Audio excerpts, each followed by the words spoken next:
اپنے اندر اللہ کا خوف اور ڈر پیدا کریں۔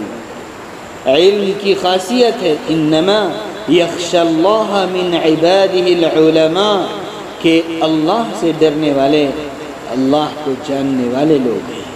علماء، جس کے اندر جتنا زیادہ علم بڑھتا ہے، اللہ کا خوف اور خشیت روزانہ اتنا زیادہ اس کے اندر پیدا ہوتی جاتی ہے۔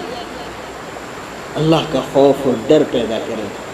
وہ اللہ جس نے ہمیں صحیح سالم ہاتھ، پیر، آنکھ، ناک، کان دیے، وہی اللہ منٹوں میں ان کو چھیننے پر بھی قادر ہے۔ اگر اس کی پکڑ آئی تو دنیا کی کوئی طاقت اس کی پکڑ سے بچا نہیں سکتی۔ وہ اللہ ہمیں ہر وقت دیکھ رہا ہے، ہمارے ہر کام سے وہ واقف ہے، ہمارے چلنے کو بھی دیکھ رہا ہے، ہمارے پھرنے کو بھی دیکھ رہا ہے۔ یعلم خائنۃ الاعین وما تخفی الصدور، وہ اللہ جو ہمارے آنکھوں کی خیانت کو بھی جانتا ہے کہ آنکھیں کس طرح چلا رہی ہیں، کس کو کس طرح دیکھ رہی ہیں، کہاں دیکھ رہی ہیں، کیا کر رہی ہیں یہ آنکھیں۔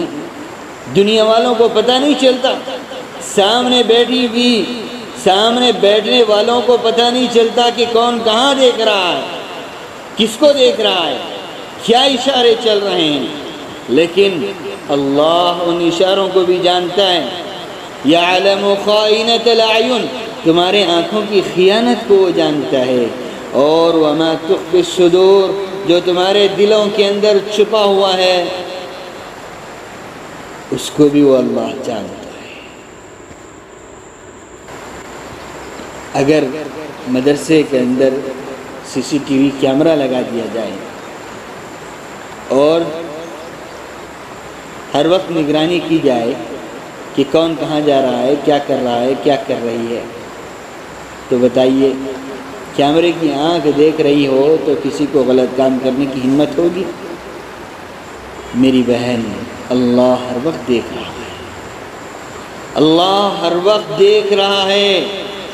یہ دھیان ہمیں چلتے پھرتے، اٹھتے بیٹھتے، یہ دھیان اپنے ساتھ لگائے رکھنا چاہیے کہ اللہ دیکھ رہا ہے، اللہ دیکھ رہا ہے، اللہ دیکھ رہا ہے۔ میری عزیز طالبات، ہم آئی ہیں یہاں بننے کے لیے آئی ہیں، بن کر جائیں گی انشاءاللہ، اور پوری امت کو بنائیں گی انشاءاللہ۔ وہ کیسے ہوگا؟ ہم بنیں گے تو پھر بنا سکیں گے نا۔ تو ہم اگر نہیں بنیں گے، ہم اگر بگڑے ہوئے چلے گے تو کیا ہوگا؟